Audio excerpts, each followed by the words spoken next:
first we were just this regular family with 2 parents and 2 kids and me and my sister Sarah. And then all of a sudden we weren't. And, my mom's little joke about it was that we're like a car that has 3 wheels instead of 4 and suddenly has to figure out how to balance. Hi, and welcome to the Letter S podcast. My name is Joe Gross, and I'm joined by Anina Jasper Brody, who, like myself, experienced the loss of a parent at a young age. In this series, Anina and I will be sitting down with individuals from all ages and backgrounds, each having experienced the loss of a parent. Join us as we delve into their unique journeys, exploring how they've navigated challenges and found motivation to lead positive, meaningful lives. Together, we'll uncover inspiring stories and valuable insights that can enrich our own paths. I invite you to join us on our journey to spread awareness and hope to those seeking a community and happiness in their lives.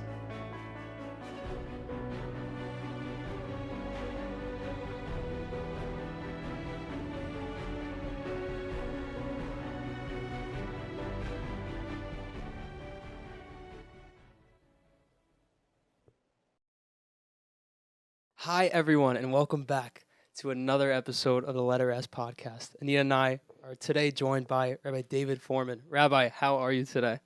I'm doing okay. How are you? Thank God, everything's good. Anina? Baruch Hashem, I'm good. Very excited for this episode. Rabbi Fohrman, thank you so much for coming and speaking on this podcast. We're both very excited to hear everything you have to share with us today. Okay. Well, you guys came here rather than I came to you, so thank you for coming. I appreciate it. Yeah, nothing like the beautiful Woodmere, New York. Nothing better than that. Were you always living? You always lived in Woodmere? No, I grew up in Northern California and came here to the East Coast as a teenager. And Woodmere, we've been here for, how long have we been here? We've been here for about 15 years. Wow. So why the change into Woodmere? How was it like growing up in Northern California? Well, I mean, Northern California is pretty different. Most people, when they think of California, in the Jewish world, in the Orthodox Jewish world, think of Los Angeles. Northern California is a much smaller demographic. I kind of bounced around the Bay Area when I was a little kid. Was born in San Francisco, and my father had positions at different places in the Bay Area. He'd come there actually as a NASA engineer working with the space program, with the Apollo program. He helped design the heat shield for the Apollo missions. He was working out of Ames National Laboratories, and then one day decided that he didn't want to be an engineer anymore. He sat down with his father-in-law, who was also an engineer. Wow. And told him that he wanted to be a psychiatrist. So he left engineering, enrolled in medical school in UCSF, and became a psychiatrist. But early on in his engineering career, he had been with the Army, actually with the Air Force in Chicago, and this was in the 50s. And he was doing work at nuclear research facilities. And back then, it wasn't as safe as it was now. It seems like he was exposed, which led to cancer later in life. So as I was growing up as a little kid, he was struggling with lymphoma. And he ultimately died when I was 12 years old, and just a few months before my bar mitzvah. And about a year and a half, 2 years later, to tell you that story too, my mom remarried, and we ended up heading to the East Coast, to New York, because of that. So that's what brought me to this side of the woods. But in terms of culture, you really can't get much different. I was a long-haired Berkeley kid, who was at that point Orthodox. There was a little small school, Orthodox Jewish school in Oakland that I went to that my parents helped found. But it was a very different world than Kew Gardens, Queens, and in the 1980s. So that was quite a transition. Thank you for sharing all of that with us. So just to start off, you mentioned that you lost your father a few months before your bar mitzvah. So how was that? What did you think? Did you have a feeling of, oh, he's going to make it at one point? And then how was it on that day when he wasn't there and leading up to that as well? Um, yeah, I mean, I'm not sure exactly how I thought about it as a kid. I think I thought about it in mixed kind of ways leading up to that. I think I always thought that he was going to pull through. Um, as a kid, sometimes reality, you have a way of normalizing the reality that you're living with, no matter what that reality was. My reality was my father was sick. He's struggling with cancer, so it felt like that was just the way things were going to be, right? It wasn't going to be that he was going to get better. It wasn't going to be that he was going to die. It was going to be that this is what we're living with. I think that's kind of how the vibe that I felt about it. And I think, from my father, Aleph Beta's standpoint, Moshe Fohrman, I think he was also conflicted in a sense. On the one hand, he was a psychiatrist. He was a very open person psychologically. He believed in treating me like an adult. I often joke that, everything I need to learn in life, I kind of learned in kindergarten, or I learned at a young age from him a lot about, how to deal with people. How to deal with difficult situations with my teachers or with friends or other things. And I think he treated me like an adult. And so part of that was he was sort of honest with me about what it was he was going through. So I knew a lot of the ups and downs of where things were happening with him health-wise. On the other hand, I think he balanced that with his own optimism that things were going to be better, that things would get better. And it's always tough talking to your kid about, your impending death.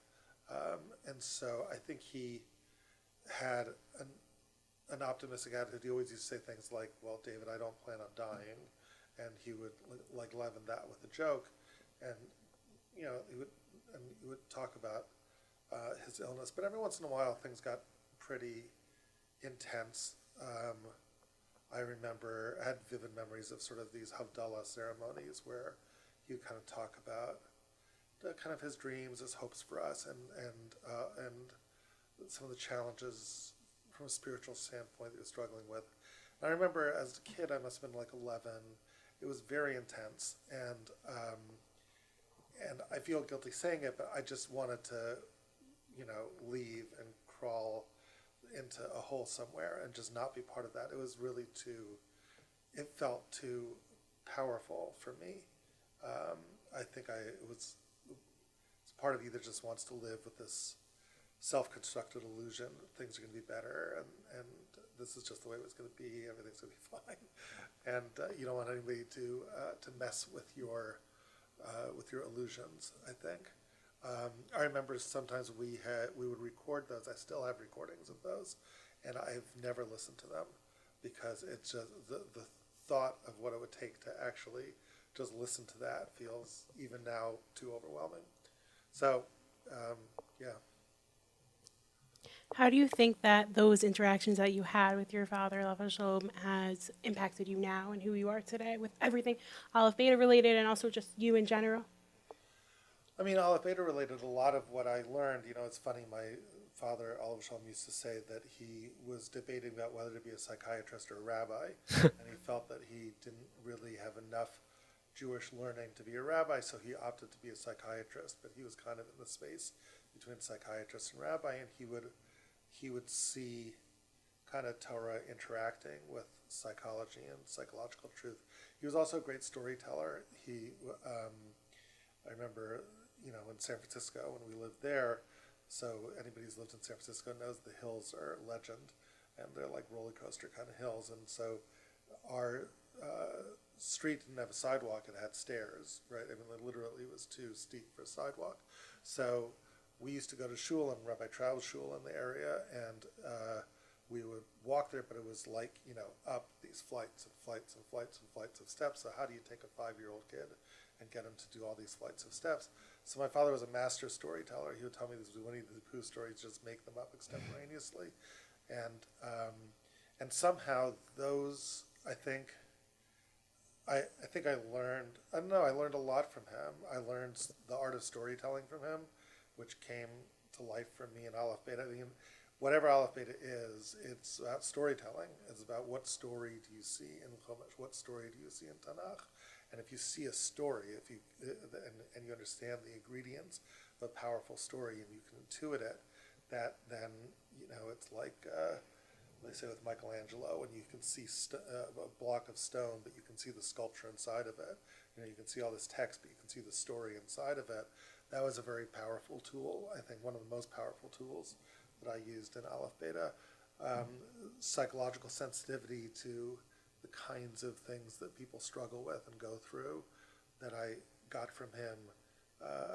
He was a great public speaker.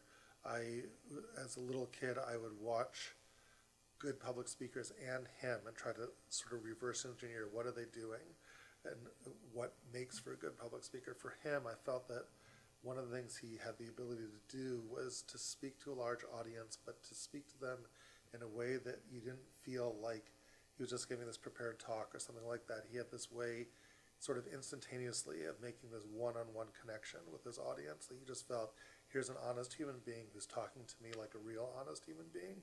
And suddenly, like the walls between the audience and the speaker kind of melted, and it just, no matter how many people were there, you just felt like here's a guy just talking to you. And that kind of technique or that kind of thing that he did made me want to learn how to do that. And that's something which I also tried to bring into my Aleph Beta work. So almost everything I ended up doing, sort of professionally in Aleph Beta, I got from him. But ironically, it wasn't the kind of thing that I could have said. Like if you would have asked me when I was 7, 10, 11, what do I want to be when I grow up? Like I would never have told you anything remotely connected to anything like Aleph Beta. It's not something you could just think like this is what I can do when I grow up. I would say I want to be a pilot. I want to be an engineer. I want to be a psychiatrist. I want to be a doctor. Who knows what, pick your profession. And in the end, here I am doing this crazy thing that, you just sort of end up doing. But lo and behold, it's all these tools that I learned as a kid from him in conversation. So to me, that gives me a kind of comfort that I feel like I take him along with me a lot. That's, somehow I find that comforting. I find that very fascinating that everything that your father, all of his characteristics kind of got embedded into you, and that's what you kind of took in order to take your next step in life, and that's what you did with Aleph Beta and being in the Jewish studies. And that was what changed your mind of what you wanted to do for your future? Yeah, I mean, it's strange because it wasn't like it was my next step. It wasn't like, oh, my next step from being 13 years old was to take all these things and actualize them. But they just were kind of latent in me for a while, right? And then sort of, I don't know, the opportunity just, Aleph Beta became a place where I could just bring all those things together. Like Right. I was always interested in storytelling, for example. So what did I do? When I was in 5th grade, I would enjoy creative writing time in school when I was in yeshiva. So I would put together these Purim plays that were, and I actually did it kind of as a little movie back in the 1980s, a slideshow kind of movie with a soundtrack and, sort of pre-Aleph Beta while. It was a farce, it was funny, but it was sort of making use of those storytelling gifts, I guess. And then it's strange.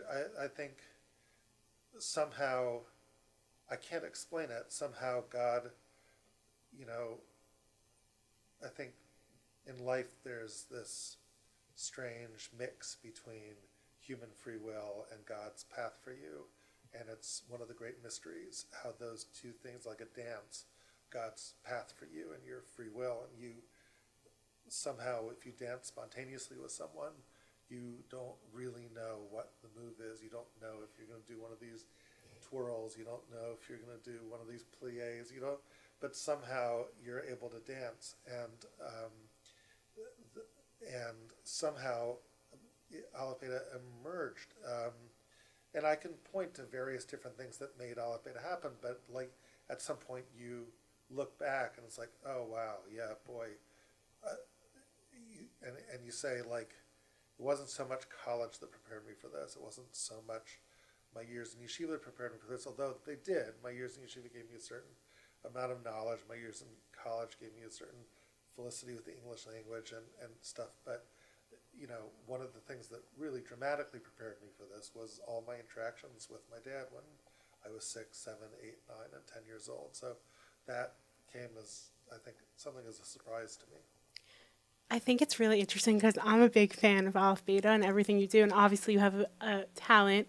And first of all, I was going to bring your book, The Queen You Thought You Knew, so you could sign it, but I didn't want to come Next time. crazy, so I didn't. But I'm a big fan, and I think that watching your videos, reading your svarim that you write, I know people don't know this about you, but I think it's fascinating, and I think that for me, I think it's just interesting to hear more about your story because I connect to it. So not to every aspect of it, obviously, but to the losing a parent at a young age and getting things from your father and putting them into what you do today. I think it's very interesting.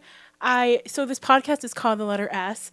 The letter S for the word parents. At the end of the word parents, there's the S that doesn't apply to people who have lost a parent at a young age. And of course, my mom recently got engaged. Joe's mom is remarried, and you said that your mother got remarried. So it's a different type of relationship. But can you talk a little bit about your relationship with this word? And also, if you want, about when your mom got remarried and how that was for you? You mean by word, you mean the word parent? Parents, specifically. Yeah. Yeah. Sure. I mean, look, anytime anybody who goes through a family change, right, in a way, then, again, life spins you for a loop, and all of a sudden you can't have predicted it. But sure, first we were just this regular family with 2 parents and 2 kids, and me and my sister Sarah, and then all of a sudden we weren't. And my mom's little joke about it was that we're like a car that has 3 wheels instead of 4, and suddenly has to figure out how to balance. And then, suddenly we were, my mom had remarried, and I was back in New York.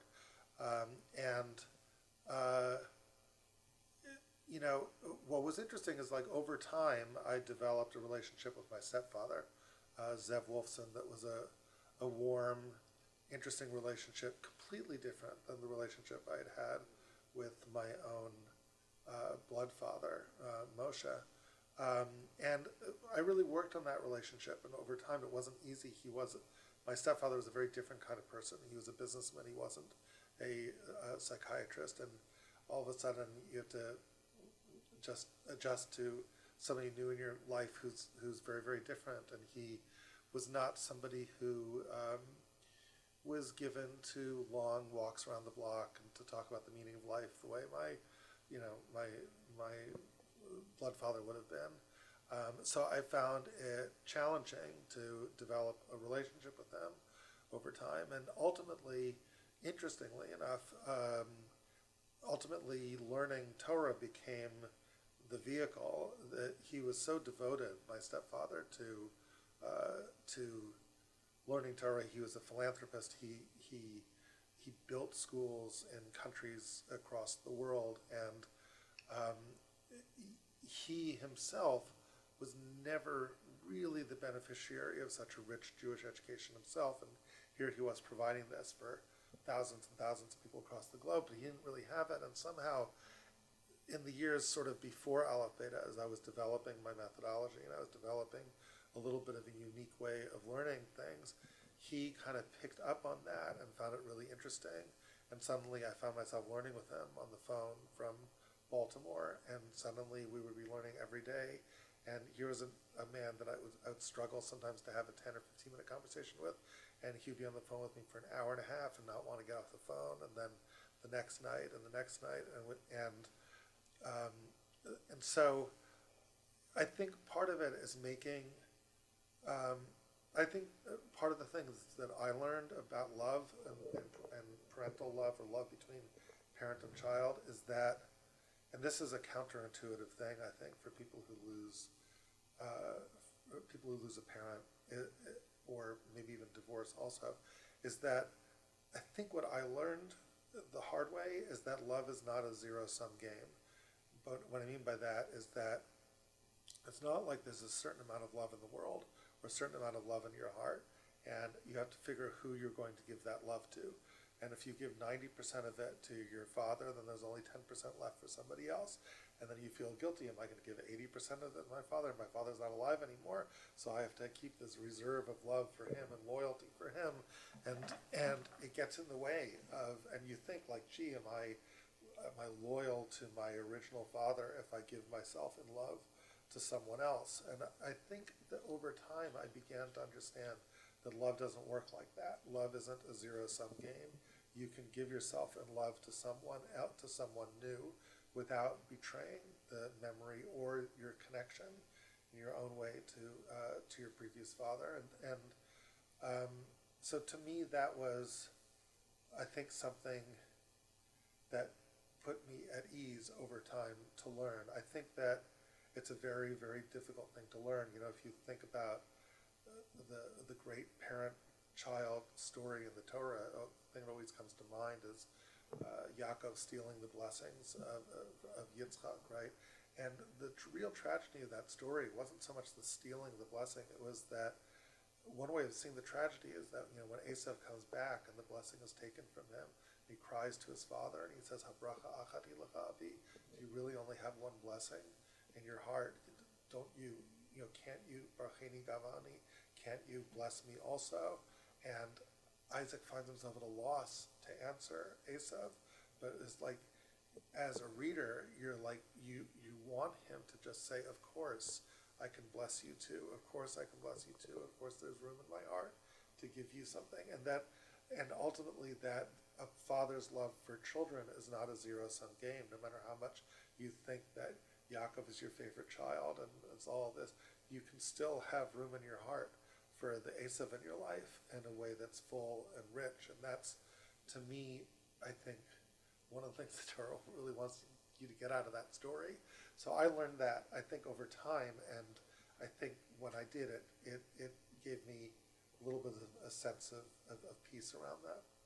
I find that very fascinating, that idea in the Torah that, gave you a message, for your own life, that you were able to share the wealth of love with, your deceased father or with, your stepfather. And is there a way to find the right balance in between, to find the right, spread of love to each of your parents?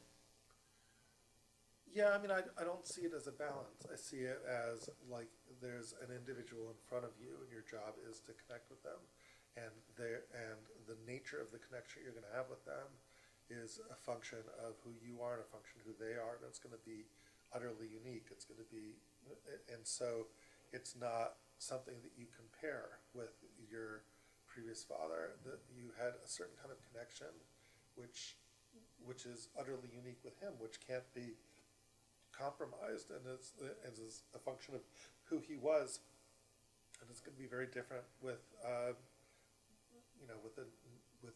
with a new stepfather or parent in your life. I think that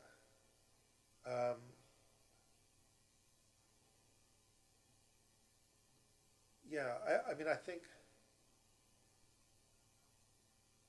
I don't know. I don't know what other people's experience with this is, Right. but it feels to me like one of the things that trips people up, right, is this sense of lingering fear of betrayal to my previous, to the memory of a previous parent if I let somebody else into my heart. And I think the best way to see it is that, it's funny. I think that from a new parent standpoint, right, it's important to be let in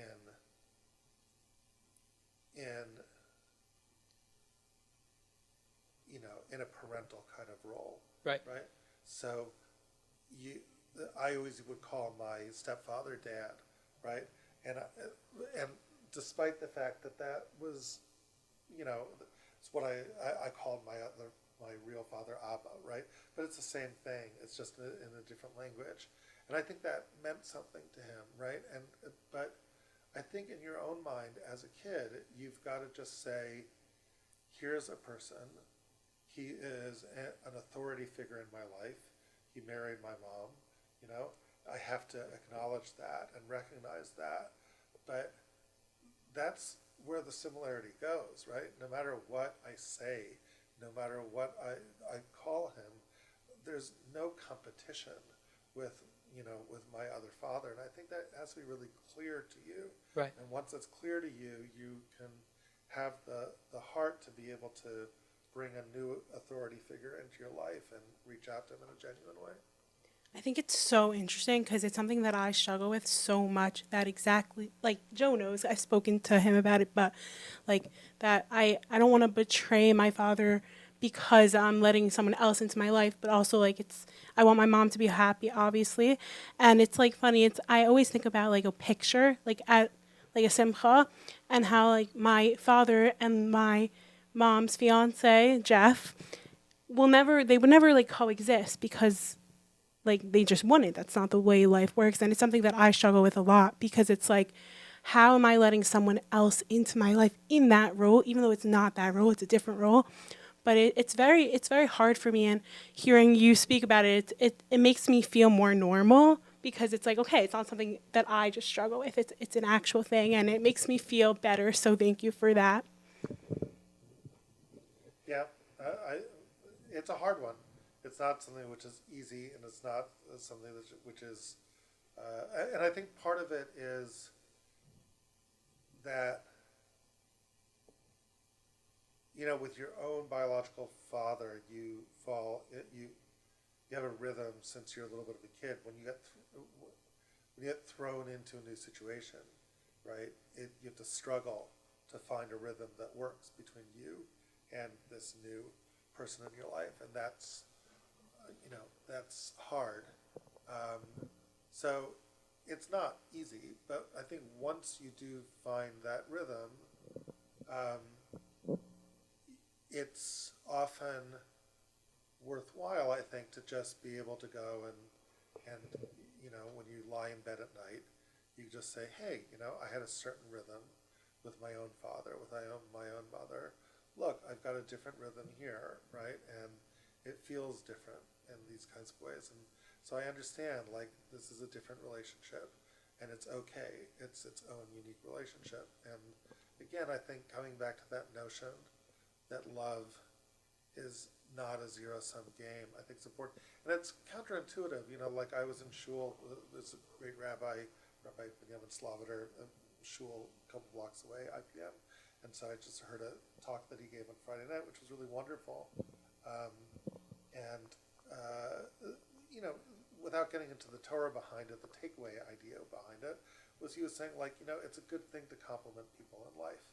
It's a good thing to compliment people, and it doesn't cost you anything, so you should do it. And the notion where he said that doesn't cost you anything is really interesting because I think, like, everybody in shul, especially me, like, you live under a little bit of an illusion that it does cost you something to compliment people. And then you step back and you say, you know what, it really doesn't.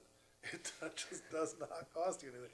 Like, it's this thing, which it's love, it's admiration, and there's no limits. You can have admiration for this guy, you can have admiration for that guy, you can express it. It doesn't take away anything from this admiration pile inside of you. So I think it's counterintuitive that there's not this fixed amount of admiration in the world that I'm siphoning off. And there's not a fixed amount of love in the world that you're siphoning off. And I think that it's important to center yourself in that understanding. So I have to ask about God's little tap on your shoulder. I think that's like something around that name. It's a really great segment of videos. I suggest everyone watches them. But you mentioned how you could say the story or not, whatever you want. But I'm wondering, have you ever received a tap on the shoulder from either God, which I know you were asked that question, or from your father? Did you have any moment, any sign? Can you speak a little bit about that? Well, that was, sure. Like,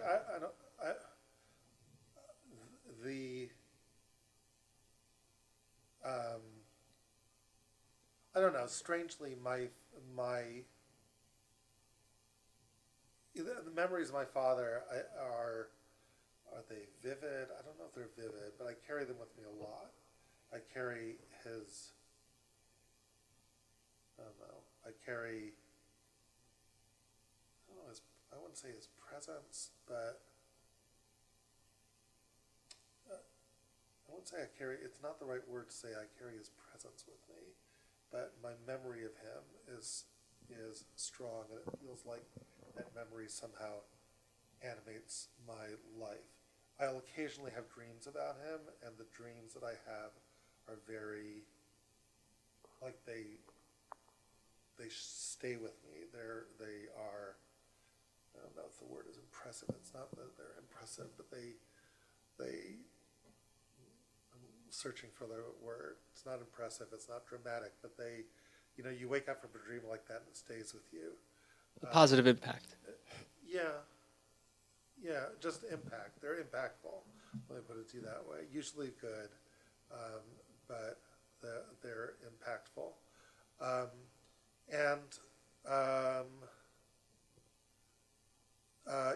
The story you're referencing, I think I told that story. The story kind of builds on itself.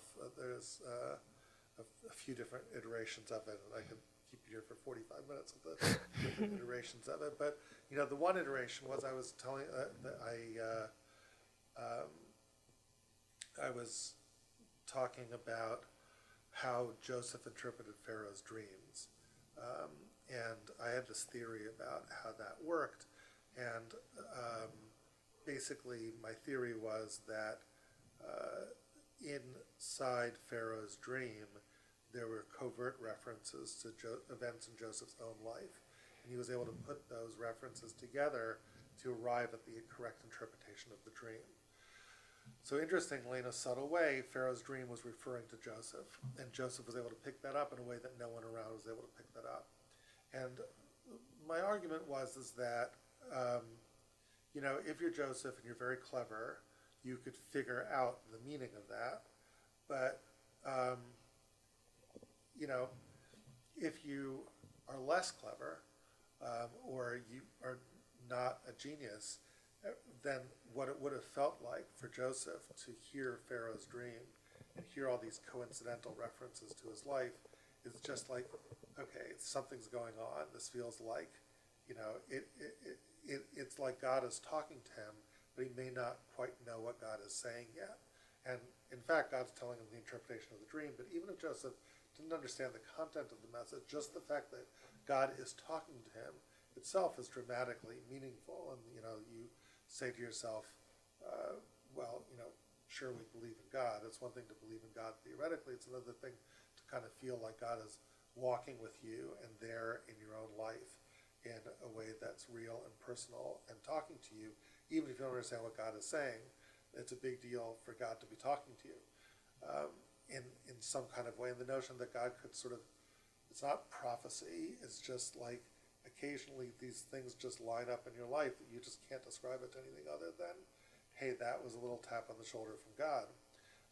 And that was the experience of what it must have been to be, Joseph at that moment. And I was talking about this in a city in the Midwest, and was talking about that, and someone asked me that very question. So, Rav Fohrman, have you ever experienced those kind of taps on the shoulder? So, the truth is I had, but I hadn't really thought about it that way.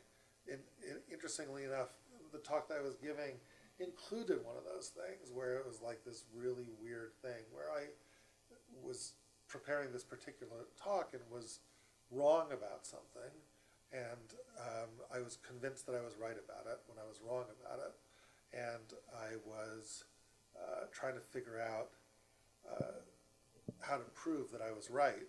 And I was on this train, and I'm looking at this text and trying to figure out why I'm right about it. And the train goes over this curve, and I fall, and my chumash falls out of my hand, and I trip and fall into the seat of somebody next to me. It's very embarrassing. get my chumash, put myself together, and like I'm sit down again. I'm ready to, and the page is turned to some other page, and I'm ready to flip back to the page I needed to be at.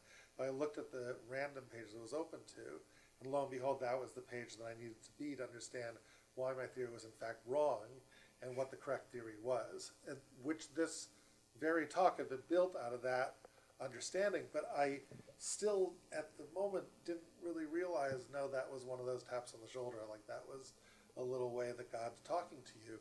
And so I was caught off guard by that question. So, Rabbi Fohrman, have you ever had that experience of these little taps on the shoulder in my life? So I told this story. The story I told was about my father. I said, but the story was evasive. I was evading the question, but I was evading it by telling a personal enough story that nobody really realized I was evading the question. So I said, well, let me tell you why I'm interested in this story. And I said, you know, my father had cancer when I was young, and when he did, he would talk to me about what was going on. And, you know, he had these kinds of little spiritual taps on the shoulder that seemed to come from God. Often it happened with dreams, that he was in remission for cancer, and he thought he was fine and everything was okay. And he had this dream about these monsters fighting in front of all the different houses that he had been in his life. And the final scene was the house that he was currently in, where one monster killed the other monster. And then he woke up and he felt like, okay, maybe that's, you know, my body or God telling me something. I should really see my oncologist. Is this, you know, is the cancer back? And lo and behold, it was. And he would tell me about these things, and it was kind of heavy, as I mentioned to you before, and so I felt I wanted to talk about it with somebody. So I went to my 5th grade Rebbe at the time, and again, I'm this long-haired little kid in Oakland, California, and I go to him and I say, do you think it's possible that God talks to people in dreams? And he's looking at this little hippie long-haired kid in Oakland, California. It's like, trust me, God is not talking to you in dreams. Like, get this out of your head. This is crazy. I don't know who's putting these thoughts in your head. So I went back to my father and I was like, no, it's, and I said that, you know, I was talking to my Rebbe, and he thinks it's not true. You know, God doesn't talk to people in dreams, and and so my father just kind of laughed and said, "Yeah, I would expect that that's how he would probably see things." Very good motivation for a 5th grade kid. You know, but this is my experience and how I'm living life now, and I wouldn't expect that he would see it any different. But this is what life is going on for me now. So. So I said, like, you know, it's interesting 25 years later to see something in the Joseph story that seems to signify that, you know, dreams they may not be prophetic, but they have this ability in mysterious ways to be these kind of tap on the shoulder moments. And, you know, there was something going on there. So as I left that class, and I climbed into a car to go to one last place that I was speaking that night, it occurred to me that I had sort of evaded the question, because, you know, I was asked, did I ever have these tap on the shoulder? What was I talking about? My father, I didn't really talk about me. You know, why wasn't I talking about me? But okay, that's what I did. And then I arrive half an hour later at this next place I'm speaking at. It's a much larger place, and I'm setting up my computer, and my computer's not connecting to this projector, and the crowd is murmuring, and then it's taking forever, and it's very embarrassing. I'm feverishly trying to connect my computer on the floor, when somebody comes up to me and wants to play Jewish geography with me and says, you know, Rabbi Fohrman, do you remember me? And it's like, can you just go away? Don't you realize, like, I'm on the floor, I'm trying to connect my computer, I just really don't have time for you. This guy wouldn't take no for an answer. And he's like, no, Rabbi Fohrman, seriously, don't you remember me? I haven't seen you in ages. And, like, finally I realized this guy is not going away. So I just, like, threw the cables down on the floor. I got up, I look at him, and it's like, okay, what? Yeah. Who are you? And I look at him, and it's like, oh man, I do recognize you. you're my fifth grade Rebbe from Oakland, California. Wow. There he was. I'd just been talking about him a half an hour earlier. I hadn't seen him in 25 years since then. And even at the time, it didn't quite register. But like after the talk, when everyone had left, it was just me. And I was able to replay that in my head. It was like, do you realize what just happened there? Like, that was that tap in the shoulder. It's like, why did you evade the question before? It says, why did you talk about your father? Why didn't you talk about you?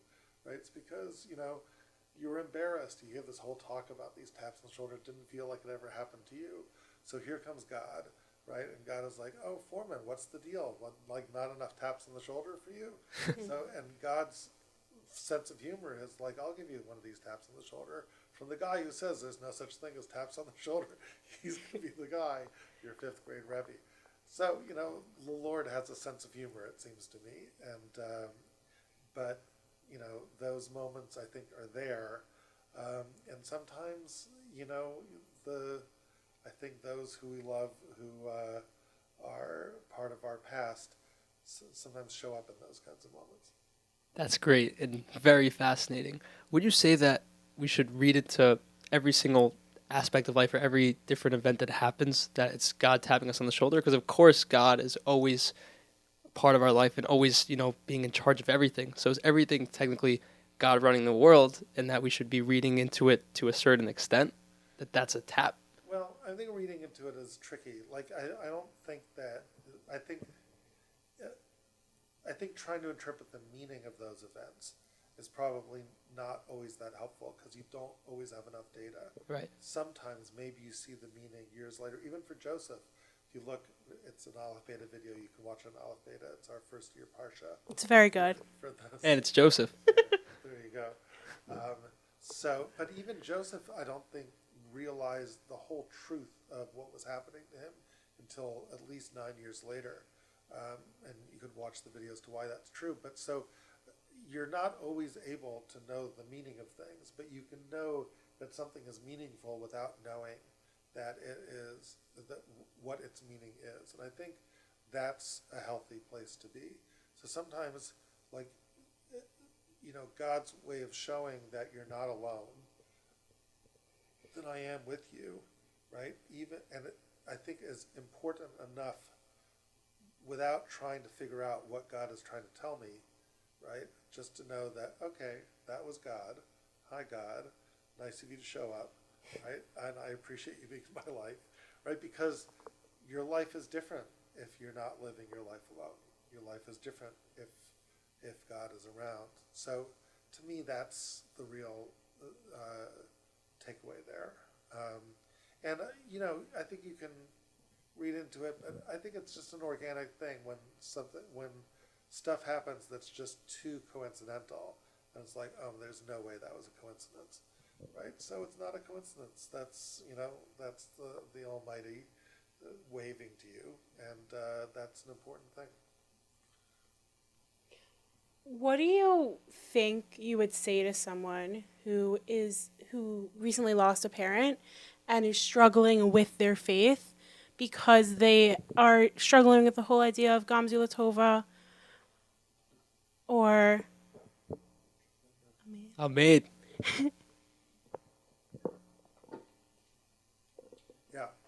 Yeah, like what would you say to someone, or obviously you from a young age had a lot of these values instilled into you, but for someone who hasn't had those values instilled into them, what do you think? What's a piece of advice that you would give to them?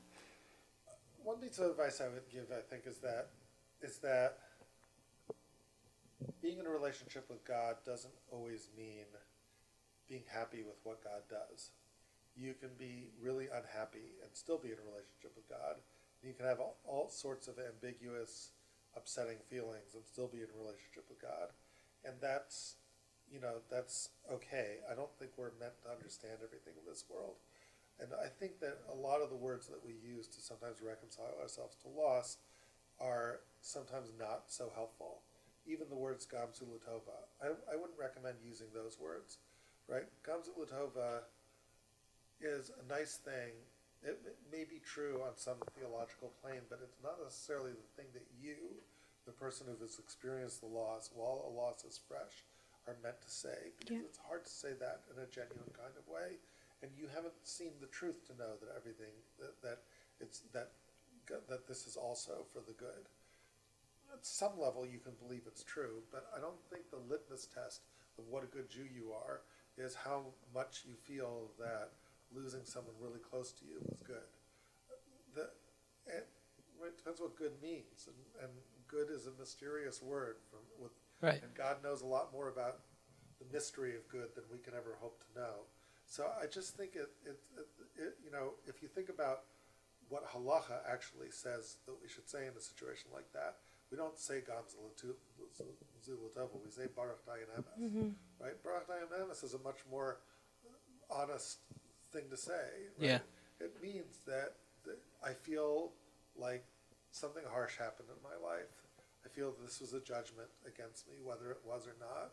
And I'm willing to accept, the truth of God's judgment, if that's what it was, even if it's terribly sad and uncomfortable for me. And I'm willing to accept it with its mystery. And, the Gemara talks about how in the future, L'Asid Lavo, there will be a time where we don't say Baruch Dayan Emes anymore, we say Baruch Hatava Meitiv, which is really the Gemara's way of saying that the notion that God is sitting here judging us is itself an illusion, but it is the way it feels sometimes. So we can be honest with the way it feels. We can look at God as judging us. One of the little tragic ironies is that God may not look at it that way. Like when we look and say Baruch Dayan Emes, I don't know if it's true that God is really up there in Shemayim dressed in his black robes with a long white beard judging us. God may well be doing something loving and compassionate to us in some way, and to the world in some way that we can't even begin to understand, that it may pain God quite a bit to hear Baruch Dayan Emes. Yeah. You may say something like, I don't see myself as a judge. One of the recent things I've come to, interestingly enough, is a rereading of the early story of Yetzias Mitzrayim. And it's fascinating to me that one of the things when Moshe reveals himself at the burning bush is, if I was God and I was going to reveal myself to Moshe, Moshe was going to be my man. He was going to be the guy who was going to make everything happen. So I would just say, hey Moshe, my people are in trouble. You're the guy. Here's your instructions. I'm the master of the universe. This is what you need to do. But if you look carefully at the narrative, that's not what God says. God actually spends a long time saying, the very first thing he says to Moshe after saying, I am God, is he says, Ra'o ra'iti et aniyam yasher Mitzrayim.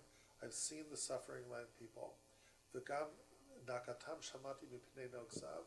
I've heard their screams and their cries from their oppressors.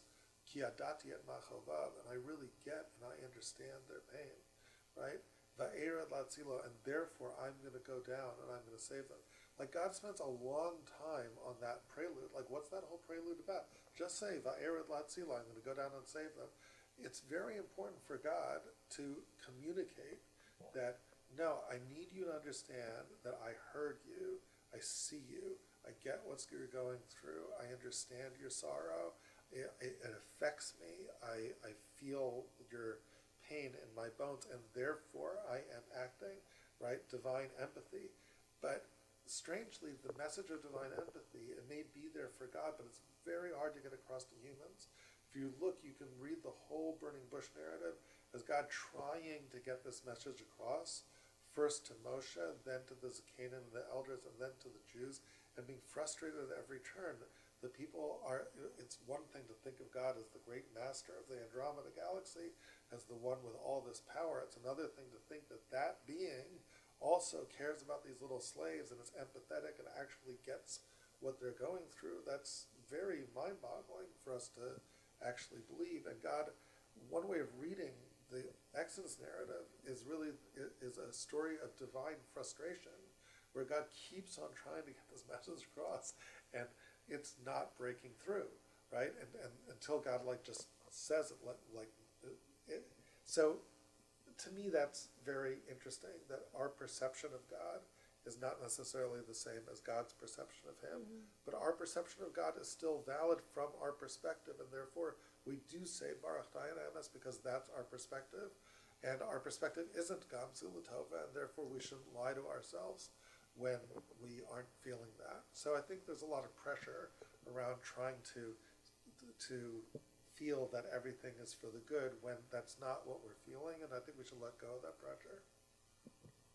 Wow, that's an amazing insight you just shared with us. And you've shared with us so many valuable advice pieces that all of us can take, and our listeners as well. And we just wanted to end off with, if you have one message, one powerful piece of advice that is your go-to that you can share with our listeners, what would it be? Oh, gee. I mean, the powerful piece of advice, I would say, is just picking up on the last thing I said, which is, don't pressure yourself. If you are listening to this because you've suffered a loss, it's a big deal to suffer that kind of loss. And Right. you shouldn't have expectations for where exactly you need to be at spiritually and where exactly you need to be at psychologically, and whether it's normal or spiritually preferred, right? Have you said the right things or not? There's so, you can read all the Gödel stories and all the art school biographies in the world and hold yourself up to that standard, but there's no standard. I think the main thing you need to be is honest with how you're feeling, and understand that God loves you enough to accept you for who you are and where you're at. And if you can be honest enough with yourself about where you're at and say, God, right, here's where I'm at right now. I'm not very happy with you, but I just want you to know that, and I'm being honest with you, right? God can't really ask that much more than that from you.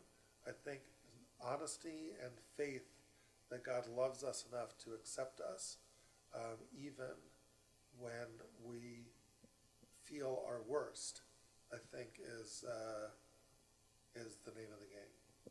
So I'll leave you with that. Thank you so much, Rabbi Fohrman, for making the time for us and for sharing so many important, valuable insights. Yeah, thank you so much. Just like that last piece, just to give some comfort to our listeners that it doesn't have to click right away, that you have to feel like you have to be on your best, or you just have to be there for God and God will be there for you, and that you feel that just being honest with God and God being there for you is showing that honesty and having that faith being involved. So thank you again for sharing that piece of advice and being with us today. Okay, my pleasure, guys. Thank you. Thank you. Hanging out. Thank you again so much for listening to another episode of the Letter S podcast, inspiring one life at a time. Please make sure to check out our Instagram at the Letter S podcast _. If you have any questions or are interested in hopping on a mic with us, feel free to email us at theletterspodcast@gmail.com. And as always, stay in touch.